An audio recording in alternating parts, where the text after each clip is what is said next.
Ok, bueno, buenos días a todos, a todas.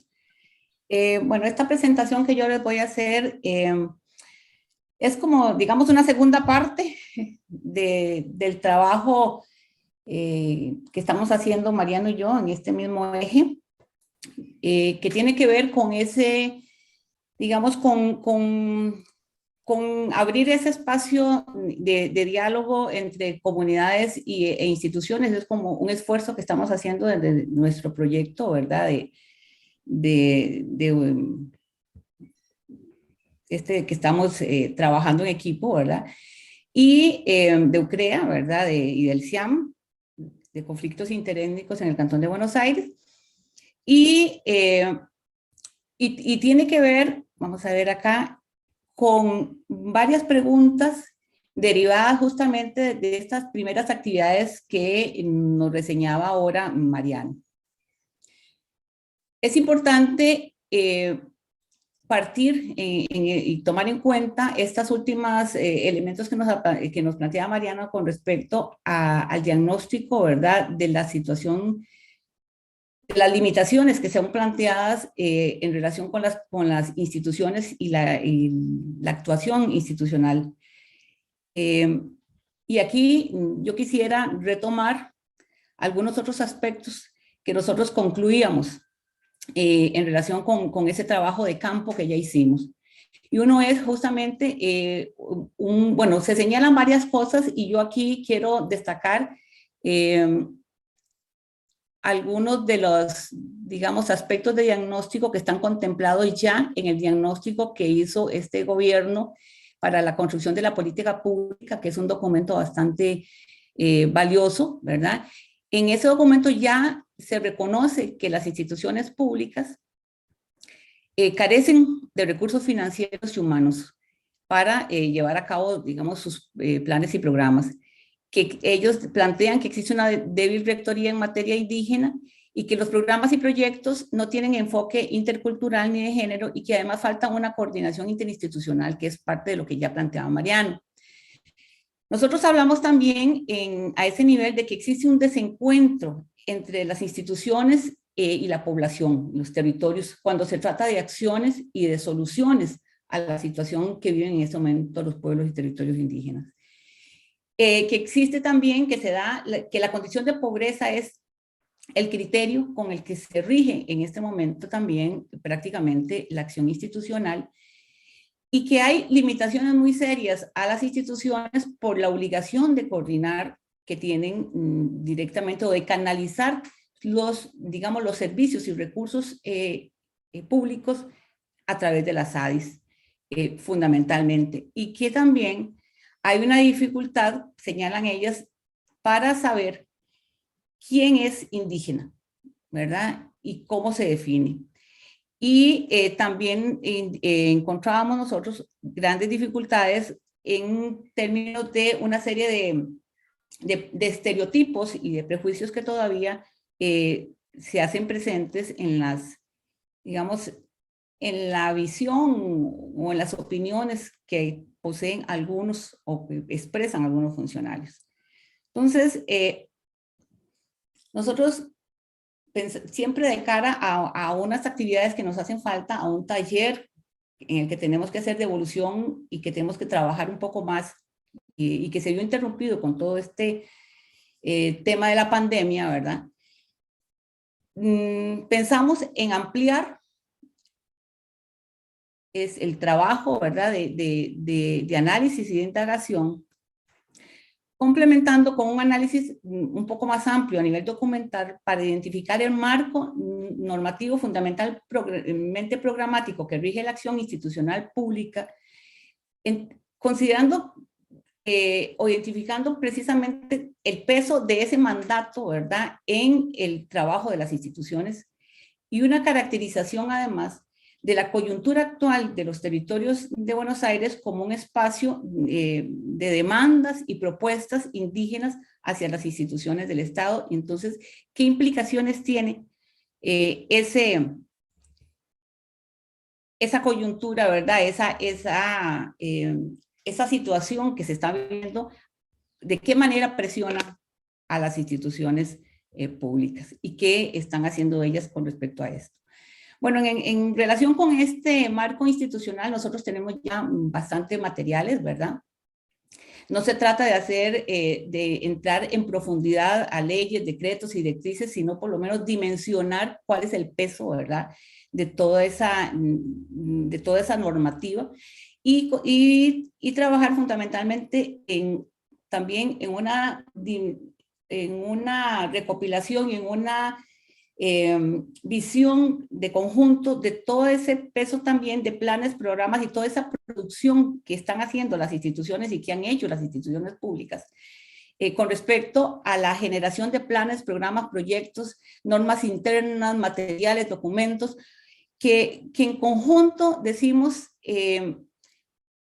se invierte en una serie de tiempos, de recursos, ¿verdad?, de esfuerzos en producir todo ese tipo de planificación, ¿verdad?, y de instrumentos y de herramientas, y que básicamente, como ya sabemos, se quedan en el papel porque después no hay un seguimiento y fundamentalmente no hay una rendición de cuentas, tampoco son conocidos por las comunidades, ¿verdad?, en general los planes ni programas de las instituciones públicas.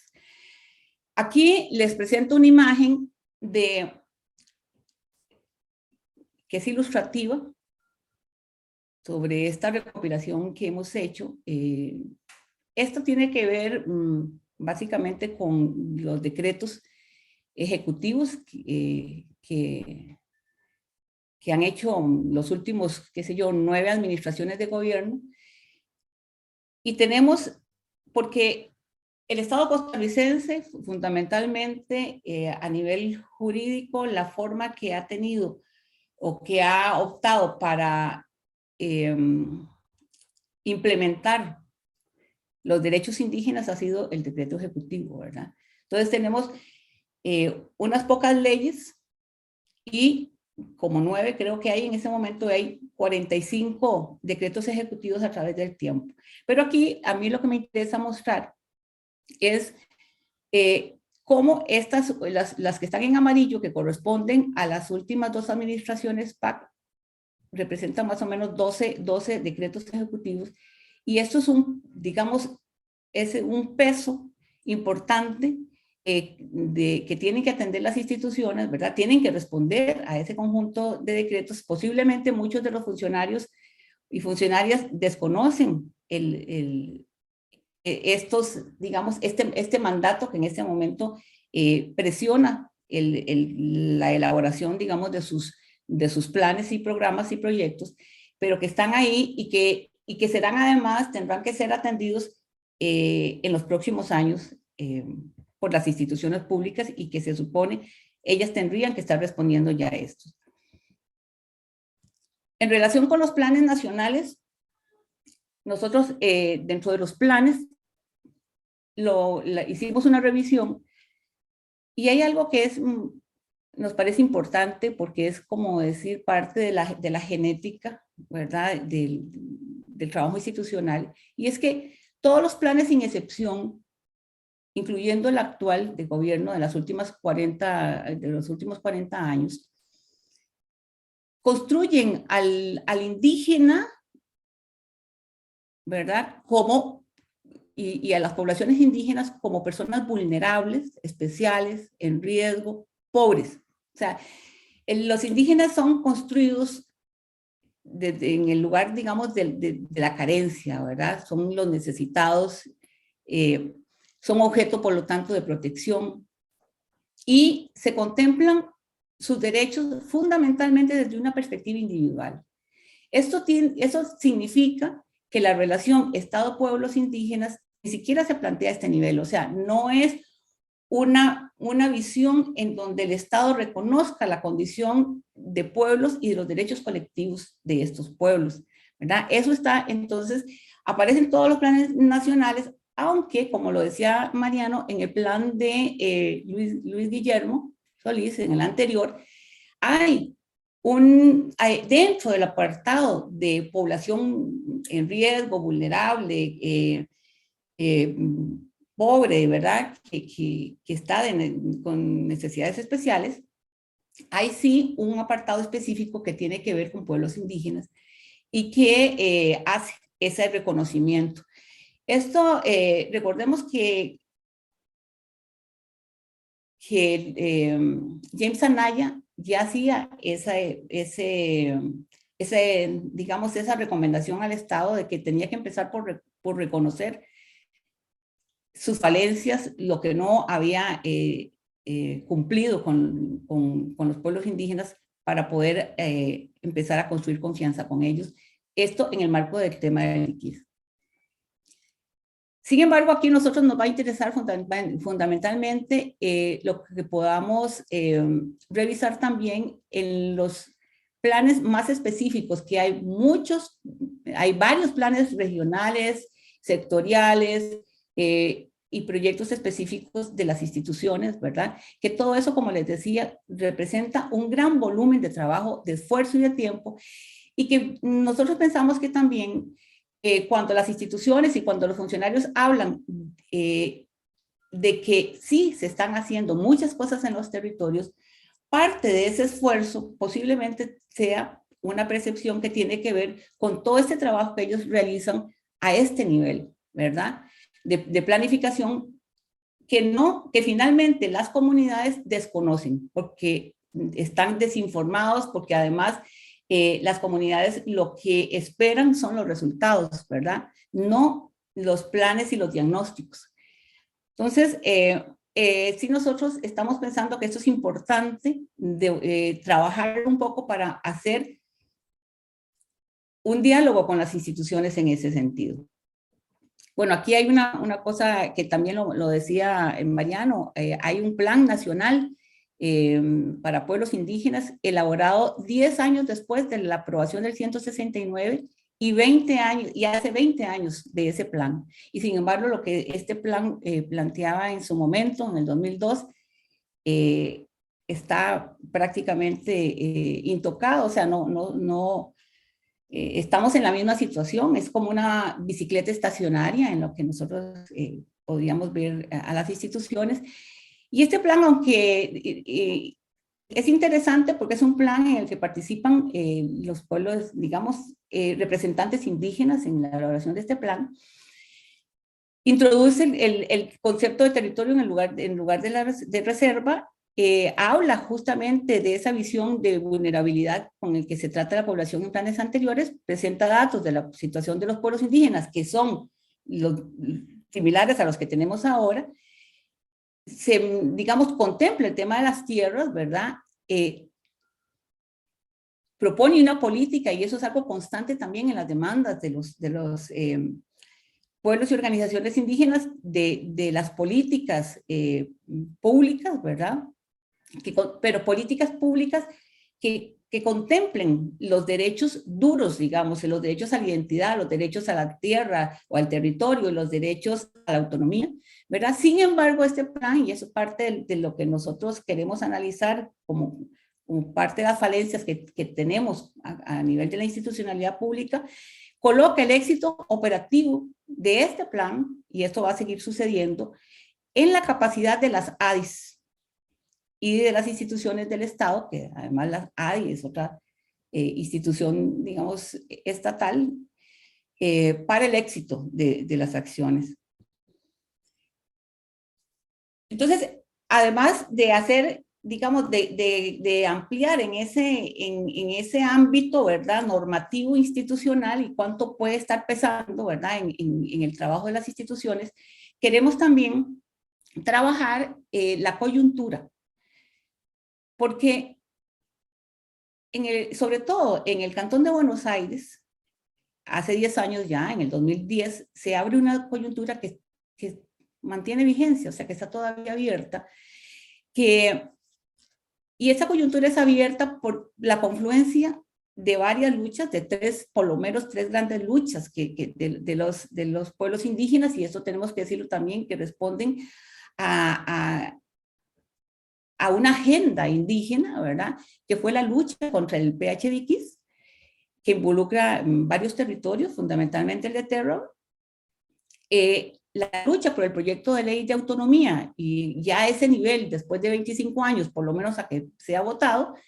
y los hechos de la arrastrada que ya se han mencionado, ¿verdad? Y las recuperaciones de hecho de tierras dentro de los territorios indígenas. Esas tres luchas que implicaron movilizaciones muy importantes desde los territorios, abren una coyuntura que, y en esa coyuntura, que es importante también analizarla con las instituciones, decimos, emerge ese indígena que podríamos denominar insurrecto, ese indígena que se revela como paciente del Estado y se revela frente a esa visión, ¿verdad?, paternalista y esa visión integracionista del Estado, que no corresponde al vulnerable y pobre, y ese indígena que es criminalizado, ¿verdad?, ese indígena que se atreve a denunciar al país, a establecer una denuncia contra el país en instancias internacionales, ¿verdad? Es indígena que ya no demanda la nacionalidad costarricense, sino que demanda el reconocimiento de sus identidades originarias, ¿verdad? Y es indígena que decide ejercer derechos de autonomía a partir de acciones de hecho.